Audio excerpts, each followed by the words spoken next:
morning guys. Napakainit ngayon dito. Kaya ako nag-umbrella.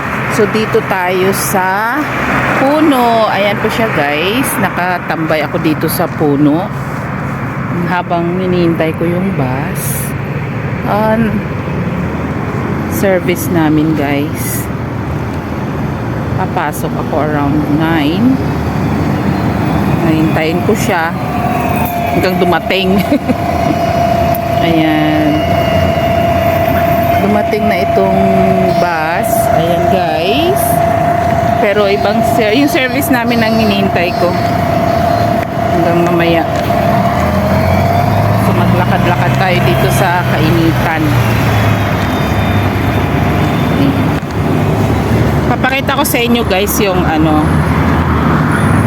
mga halaman na tinutubigan nila. Ayan. Ayan guys, kaya buhay na buhay yung mga halaman, 'di ba? Kahit summer yan dito. Yan, may mga pangdilig sila. Oh, 'di ba? Kaya buhay na buhay yung mga halaman dito, guys. Oh, 'di ba? Ayan. Maganda dito sa puno. Maganda dito banda sa puno guys kasi medyo malamig at hindi gaanong mainit. Habang hinihintay ko yung service, hindi gaanong kainitan. Tagal kasi ng service eh.